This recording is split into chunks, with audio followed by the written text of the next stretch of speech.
Oke, bismillahirrahmanirrahim. Alhamdulillahirrabbilalamin. Wa bihi nasta'inu ala umuri dunya waddin. Wassalatu wassalamu ala asrofil anbiya'i wal mursalin wa alihi wa sahbihi ajmain amma ba'du. Alhamdulillahirabbilalamin, pada kesempatan malam kali ini waktu Indonesia, kita semua masih bisa ditakdirkan untuk berkumpul kembali, berkumpul untuk pembahasan atau membahas kembali fikih mubtadi dengan kitab Safinatun Najah karya Syekh Salim dari Al-Hadrami. Dan alhamdulillah pada kesempatan kali ini kita akan melanjutkan penjelasan atau pembahasan yang telah kita lalui, dan kita udah sampai di pasal fi arkani pasrun fi arkanillati tarjamu fiha tumaninah. Pembahasan kita dari sebelumnya itu masih apa istilahnya, perincian dari pasal arkanus shalah. Kemarin kita sudah membahas misalkan kayak syarat sujud bagaimana, terus apa bagian tubuh untuk sujud apa saja yang harus kena, seperti ada dahi, ada telapak tangan dua, telapak tangan kaki, jempol kaki maksudnya, yang terakhir itu apa dua lutut dan lain sebagainya. Kayak ada di takbir apa saja yang harus diperhatikan. Terus ada tasdidatul Fatihah, ada tasdidatul tasyahud, dan lain sebagainya. Nah, untuk memulai penjelasan kali ini, ya, kita akan masuk ke sesuatu yang lebih apa ya, pendukung, pembahasan pendukung dari sholat. Kalau secara arkan udah terperinci, sekarang kita ke pembahasan di luar itu. Cuman tetap masih ada keterkaitannya dengan arkanus sholat. Sebelum mengawali, mari kita kirim Fatihah dulu untuk Sahibul Kitab. Wassalamualaikum hadratin nabiyina Nabil Mustafa Muhammadin sallallahu alaihi wasallam. Wassalamu ila Sahibul Kitab Syekh Salim Al-Hadrami. Allahumma gfir lahu wa fi wa fa'nu wa nafa'na min barakatihi wa rahmatihi. Syairu ilahi lahumul Fatihah. A'udzu billahi minasyaitonir rajim. Bismillahirrahmanirrahim. Alhamdulillahi rabbil alamin. Arrahmanir rahim. Maliki yaumiddin. Iyyaka na'budu wa iyyaka nasta'in. Ihdinas siratal mustaqim. Siratal ladzina an'amta 'alaihim ghairil maghdubi 'alaihim waladdallin. Rabbi ighfir lana wa liwalidina wa lil mu'minina. Amin. Silakan teman-teman persiapkan alat tulisnya. Kita lanjut ke pasal al-arkan allati tajamu fiha tumaninah.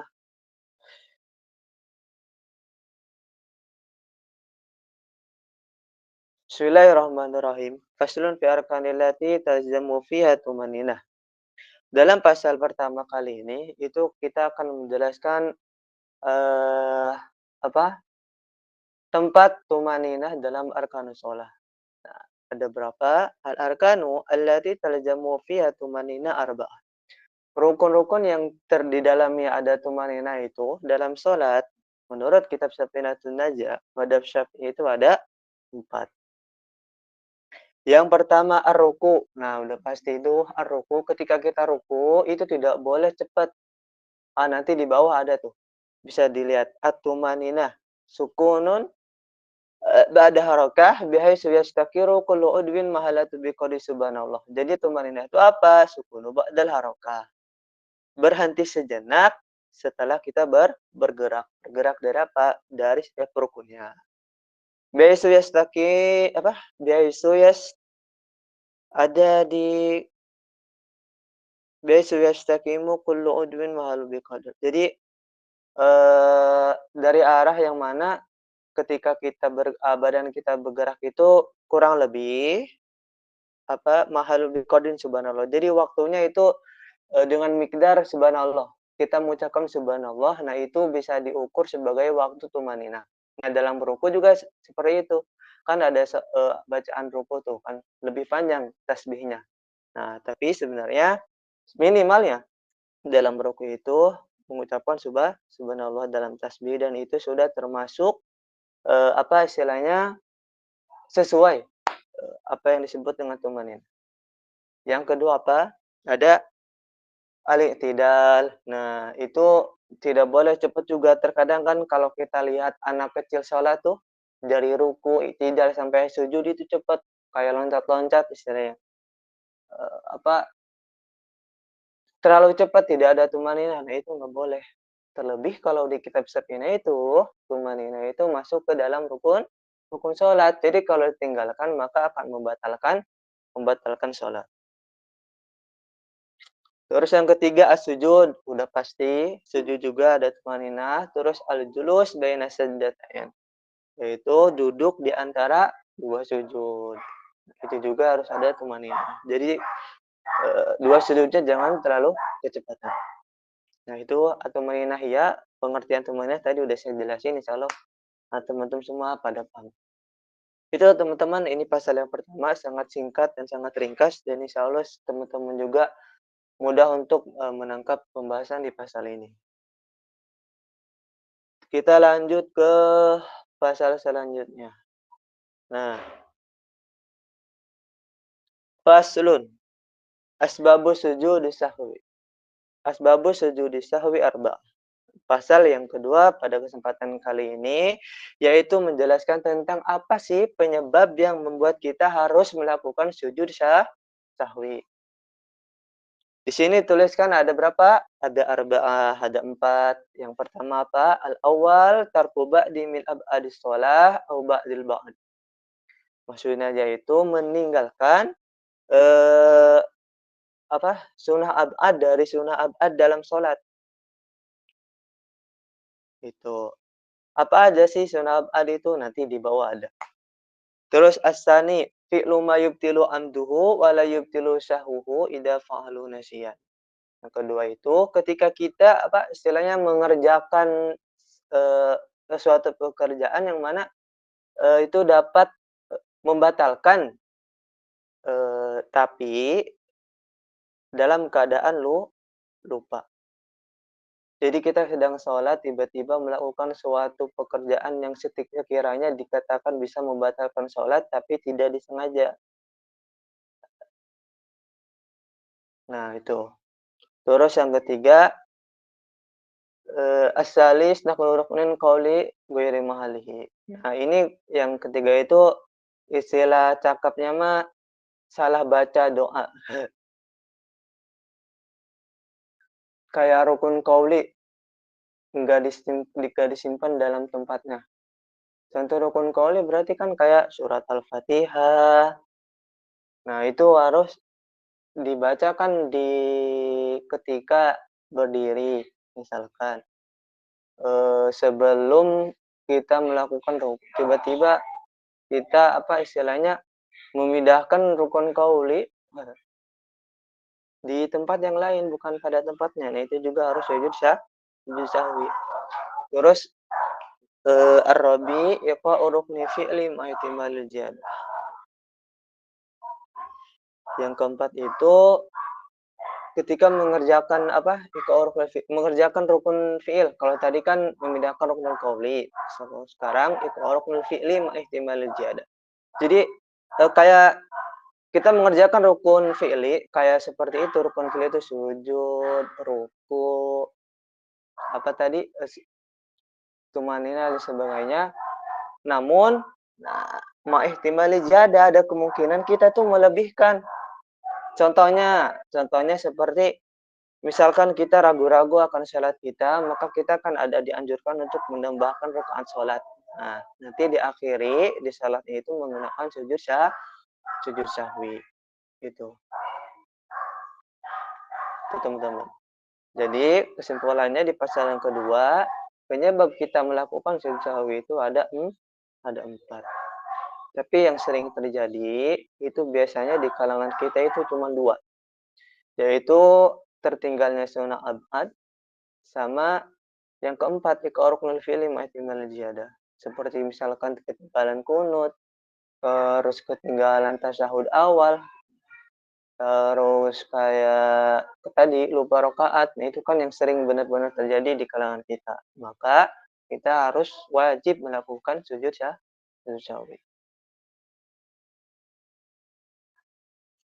Lanjut ke bab ketiga. Teman-teman kalau ada yang mau ditanyakan di antara bab-babnya, silakan bisa ditulis dulu secara pribadi, nanti di akhir kita bahas bareng-bareng.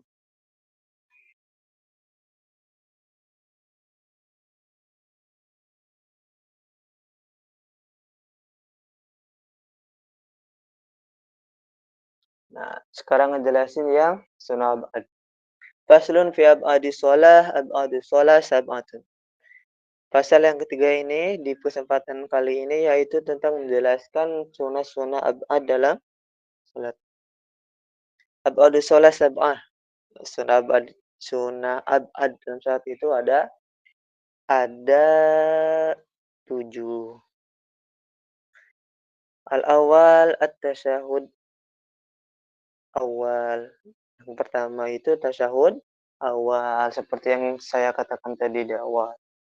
Terus wa qu'uduhu dan duduk di tasyahud awal, wassalatu ala nabi sallallahu alaihi wasallam fihi dan salawat kepada nabi di tasyahud awal, wassalatu alal ali fi tasyahudil akhir dan salawat kepada keluarganya nabi di tasyahud akhir.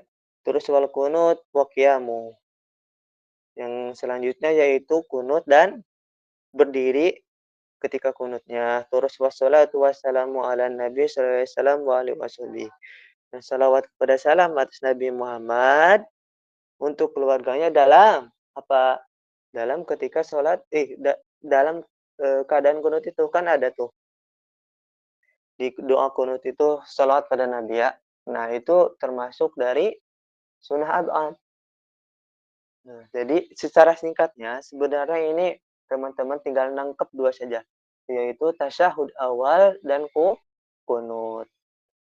Di sini kan ditulis wa qu'uduhu wa sholatu ala fihi, nah, terus wa sholatu alal ali fi tasyahud. Jadi itu kayak sesuatu yang ada di dalam tasyahud itu sama seperti kunut, berdiri dalam kunut tuh, wa qiyamuhu sama sholawat kepada Nabi dan keluarganya dalam kunut itu. Jadi teman-teman menghafalnya biar ingat aja cukup dua, tasyahud awal dan doa doa kunut. Itu kesimpulannya. Jadi sunnah abal itu ada 7. Untuk mempermudahkan menghafalnya cukup menghafal dua, tasyahud awal sama doa kunut. Oke, insyaallah mafhum ya. Ini insyaallah penjelasannya nggak terlalu rumit juga dan saya menyampaikan sesuai apa yang ada di dalam kitab, tidak mau melebar kemana mana biar teman-teman mafhum dulu secara dasarnya. Terus lanjut ke faslun fi mubtilatis shalah. Nah, sekarang kita sudah keluar dari arkanus shalah. Mudah-mudahan setelah kalian mempelajari arkanus shalah di kajian Marifatuna, salat kalian lebih sempurna sesuai dengan syariat Islam mengikuti madhab Syafi'i. Di sini teman-teman ada yang di luar madhab Syafi'i mungkin? Nanti bisa sharing bareng-bareng. Tapi yang kita pelajarin kita hari ini yaitu kitab madhab Syafi'i. Jadi gitu. Eh tabtulus shalah bi arba'a asyrata haslatan. Jadi dalam sholat sesuatu yang dapat membatalkannya itu ada 14. Arba'a asyrata haslatan ada 14. Banyak juga ya. Jadi teman-teman insya Allah kalau sering praktik akan mafhum, langsung kena, nangkep. Yang pertama, apa sih yang membatalkan sholat? Nah, yang pertama tuh bil hadas. Udah pasti yaitu hadas. Hadas itu apa sih? Nah, hadas itu kan kayak ada hadas sogir, hadas kabir. Contohnya seperti apa? Seperti kayak kencing, terus misalkan apa ya istilahnya? BAB nggak disengaja, misalkan itu kan ketika sholat nih, itu membatalkan sholat. Karena hadas, jadi batal wudunya. Terus bedanya dengan najis apa? Nah, beda. Biasanya kalau wadas itu kayak istilahnya sesuatu yang apa, yang tidak terlihat lah istilahnya. Kalau an-najasah kan biasanya ada datnya. Wa biwuqu'i najasa illam tulqa halan min ghairi hamlin. Yaitu ketika terkena najis, jika tidak dihilangkan secara langsung nah dalam salat tanpa apa istilahnya, ya min ghairi hamlin, tanpa kita menyentuhnya. Contohnya kayak misalkan, eee, kita sholat nih, tiba-tiba ada apa tuh istilahnya, eee, cicak yang misalkan ngeluarin ininya, apa, kotorannya tiba-tiba kena pundak. Nah, kita tuh nggak pegang najisnya, tapi dengan me apa, dengan satu gerakan menggerakkan baju tiba-tiba hilang. Nah, itu tidak membatalkan sholat, tapi jika tidak dihilangkan seketika, maksudnya tidak langsung dihilangkan, ya terus kita membuangnya malah memegang najis itu membatalkan sholat. Terus yang ketiga wassalat mana?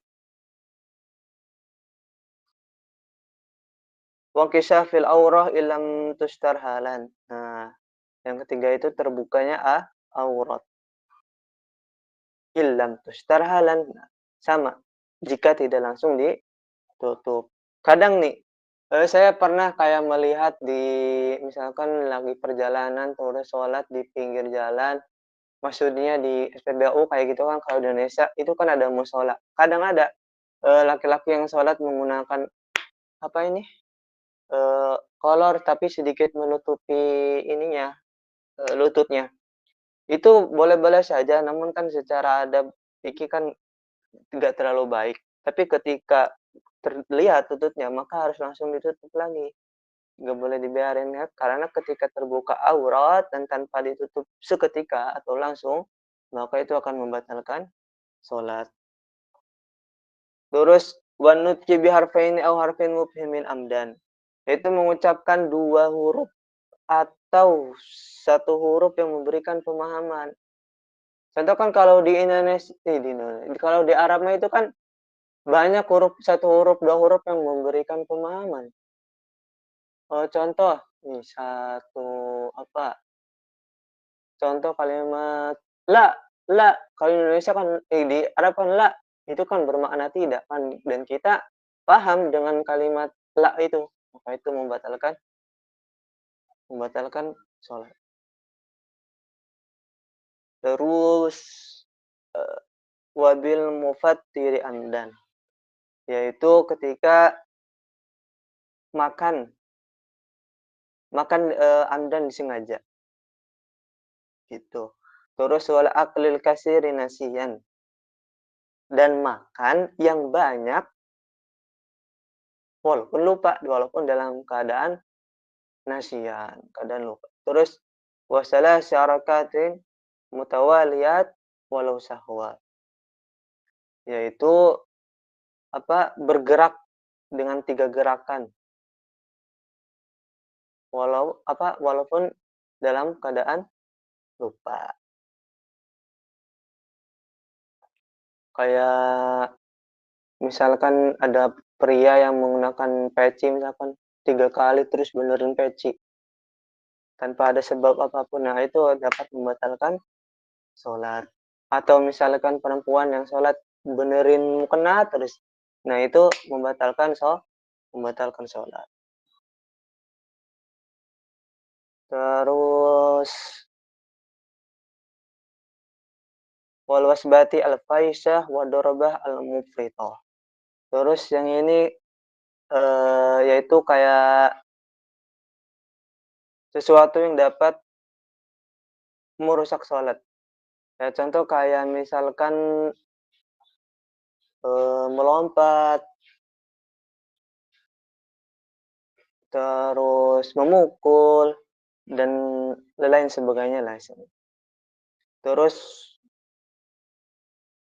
wa ziyadah rukunin fi'li amdan. yaitu menambahkan rukun fi'li dengan sengaja. Nah, kalau tidak disengaja tadi kan bisa diobati atau bisa disempurnakan dengan sujud sahwi. Tapi kalau ziyadah rukun fi'linya secara disengaja, maka itu akan membatalkan sholat.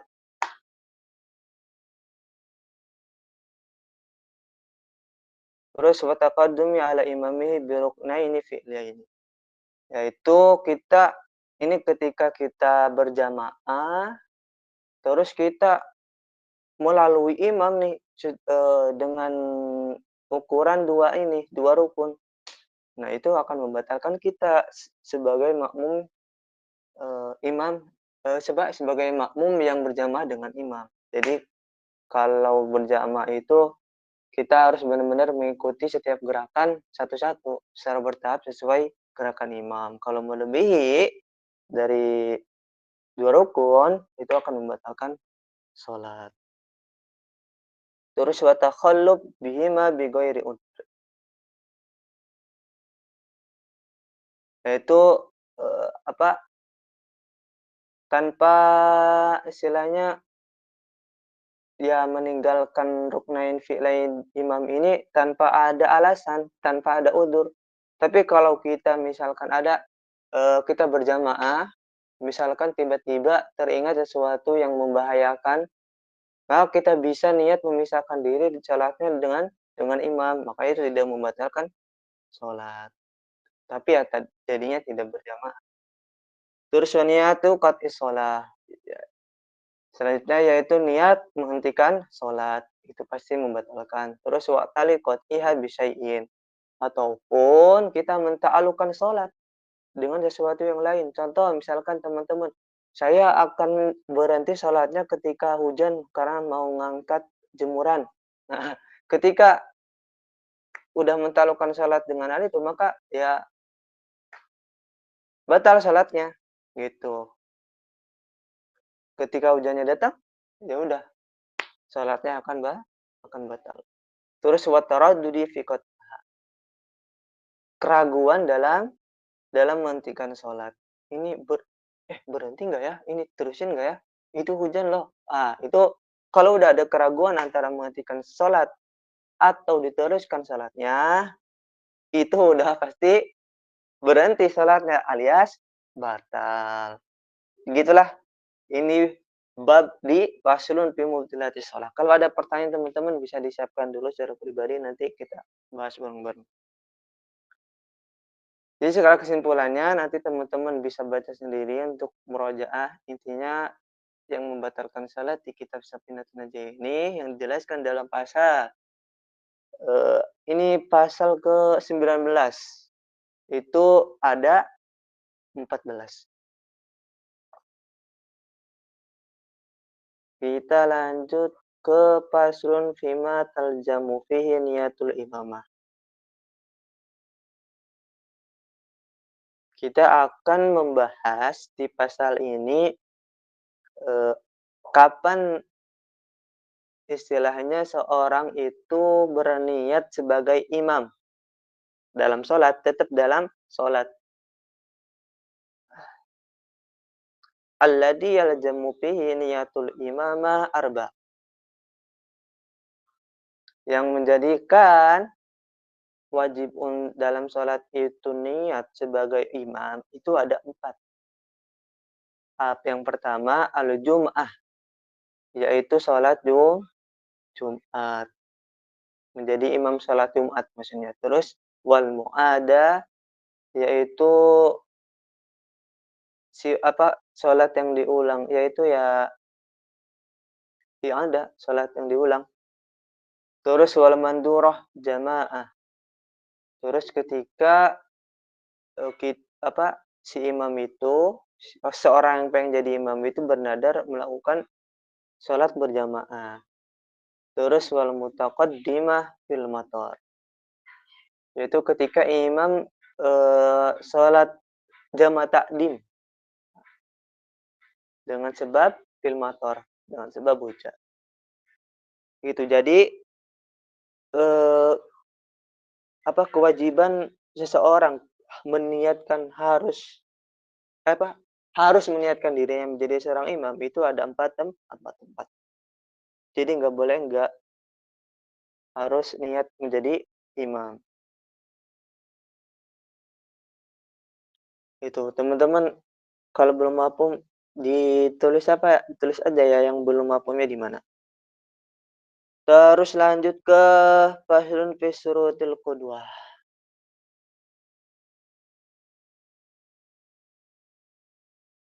Kita akan masuk ke pasal yang di mana menjelaskan syarat-syarat al-qudwah, suatu yang pengikut. Ya, maksudnya mungkin makmum, makmum. Kita sebagai makmum apa aja nih syaratnya? Syurutul qudwah ada syarat-syarat seorang makmum itu ada 11.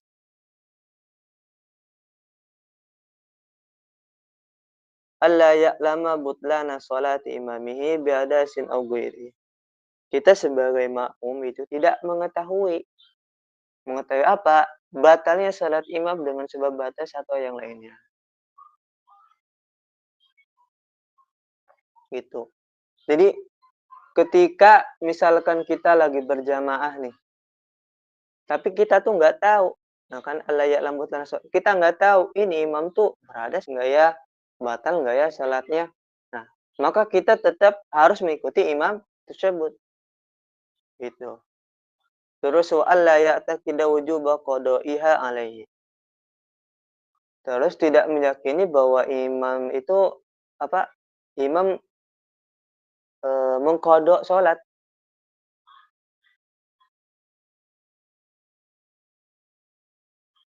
Terus yang ketiga, wa alla yakuna ma'muman. Dan imam yang kita mau jadikan seseorang yang mau jadikan kita imam itu enggak jadi bukan lagi jadi makmumnya orang lain. Contoh, saya pernah kejadian nih, misalkan kalau di kampus-kampus kan misalkan mau sholat ke madrasah, misalkan ke masjid, tiba-tiba ada teman kita yang lagi sholat, kita nggak tahu, tepuk dadanya, ternyata dia makmum teman kita sendiri. Nah, itu nggak bisa kayak gitu. Jadi gagal berjamaah dengan seorang imam yang sedang menjadi makmum orang lain. Gitu. Terus gimana solusinya ya? Kita ikutin yang menjadi imamnya teman kita itu, gitu istilahnya. Gimana ya? Insya Allah teman-teman mafhum lah ya. Kalau belum ada yang dipahami bisa nanti tanyakan atau suruh ulangi aja penjelasan di bagian yang belum dipahami. Terus yang yang keempat ya, wala umiyan. Tidak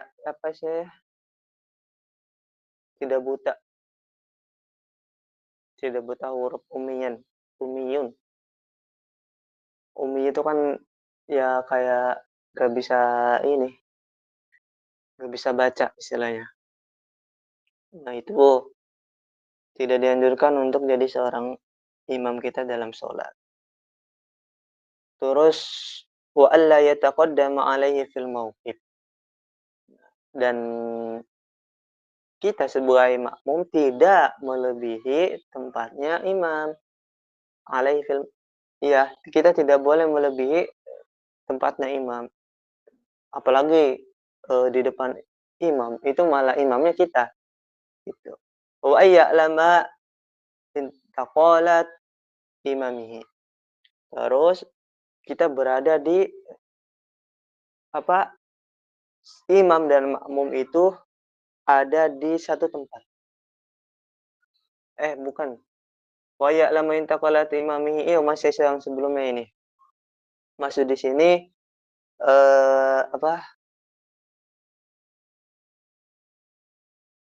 jadi kita mengetahui perpindahan gerakan imam. Maksudnya apa?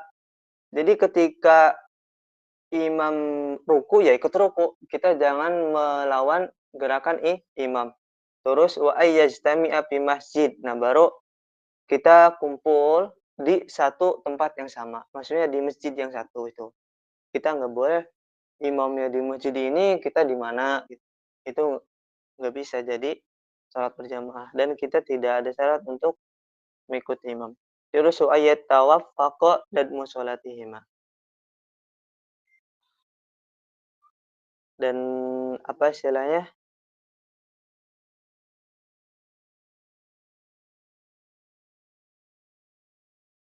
bentar, wa yatawaffaqa dadmu sholatihima.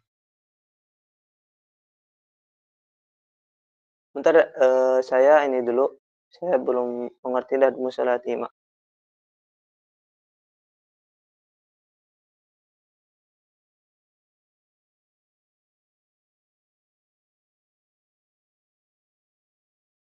Oh, kelewat ya, pantesan. Wa ayyajtami'a fi masjidin aw fi salasi mi'atin dira'in takriban. Nah, yaitu ketika kita, apa, sedang berposisi jadi makmum atau sedang bersama sholat, syarat mengikuti imam itu kita ada di satu masjid yang sama atau dengan, apa, jarak, salasimi'ah, dengan, apa, dengan jarak 300 hasta, gitu. Takriban, kurang lebih lah. Takriban tuh mungkin sedekat itu. Wa ayyanwiya al-qudwah awil jamaah. Terus, ya makmum itu berniat mengikuti imam untuk melakukan sholat jamaah. Terus wa yatawaffaqu musolatihima. Yaitu, sholat imam dan makmum itu harus kayak sama. Nadmun tuh kalau di kamus itu artinya kan sistem lain sebagainya, tapi kalau konteksnya ayyatawaffaqu musolatima mungkin maksudnya jadi kayak, eee, posisi imam dan makmum itu harus sama sholat, harus sama sholatnya, gerakannya harus sama, kaifiahnya harus sama. Jadi nggak boleh ada yang berbeda. Terus wa alla yukhalifahu fi sunnatin fa al-mukhalafah. Terus, dan si makmum juga itu tidak boleh menyelisihi imam dengan perbuatan-perbuatan yang sunnah ataupun yang berlainan, itu. Lah ini mau tambahin ah sunnahnya misalkan. Contoh, kayak saya contoh, misalkan imam sedang membaca apa ya, ayat as-sajdah misalkan, ayat yang dianjurkan untuk bersujud, yang disunahkan untuk bersujud. Nah, biasa kan ada imam yang dia sujud, tilawah, ada yang enggak. Nah, kita jangan jadi misalkan kita jadi posisi jadi imam nih, kita tahu imamnya lagi baca ayat-ayat sajdah, maka kita nggak boleh melakukan sholat apa, sujud tilawah, nggak boleh. Harus tetap mengikuti imam, kalau imam, eee sujud sunnah kita ikutin, kalau enggak ya enggak. Jadi kita tidak boleh menyelisih perbuatan imam. Terus yang kelahir wa ayyutabi'ahu. Nah, ini ditegaskan lagi di akhir bahwa sesungguhnya imam itu harus mengikuti makmum itu harus mengikuti imam. Nah, itu mungkin penjelasannya untuk di bab syurutul qudwah. Sedikit rumit ya pembahasannya, mufradatnya ini dibalik-balik. Itu teman-teman barangkali ada yang mau ditanyakan. Jam 14.42. Berarti sekarang di sana jam 20.42 ya. Ada 3 menit lagi, mau lanjut atau langsung ke sesi pertanyaan?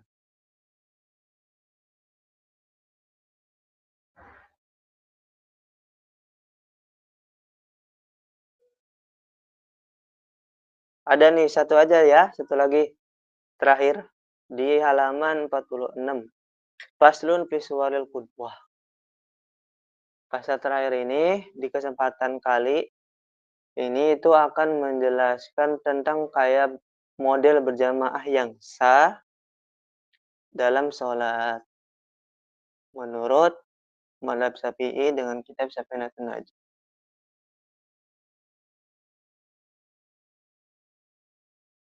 Suwarul qudwah tis'un katanya.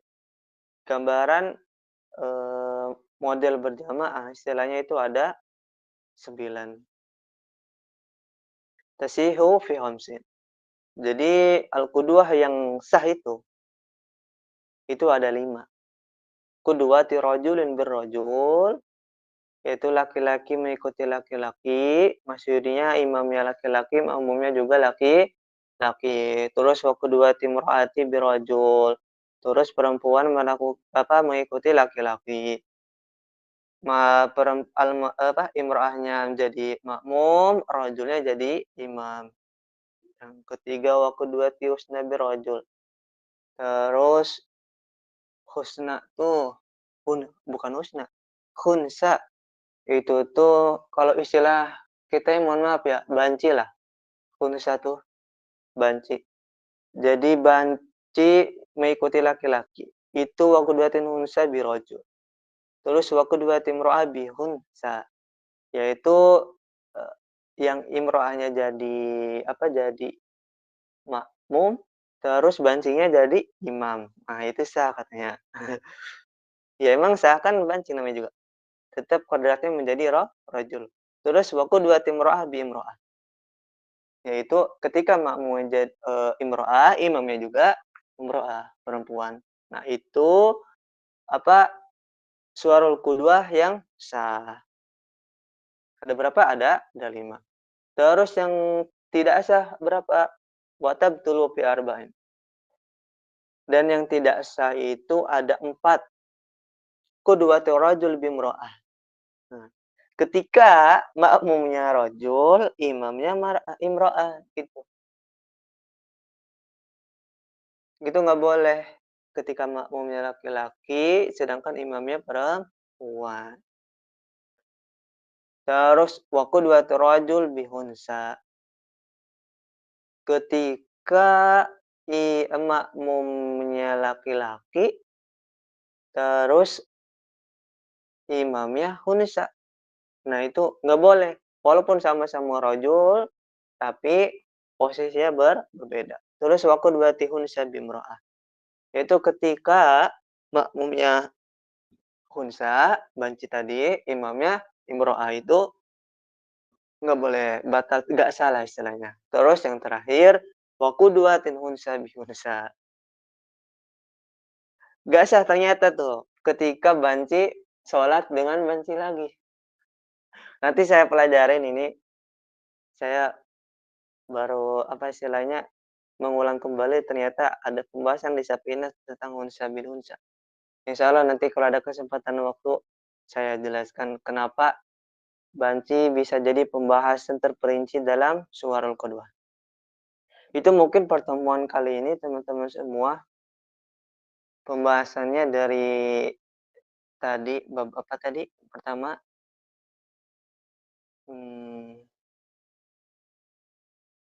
atasnya oh ya, fi arkanil lati tajmu fi tumanina. Jadi dari rukun-rukun yang ada tumaninanya sampai ke ini tadi suar al-qudwa. Terima kasih teman-teman. Silakan yang mau bertanya, ada waktu sekitar berapa menit tuh? 19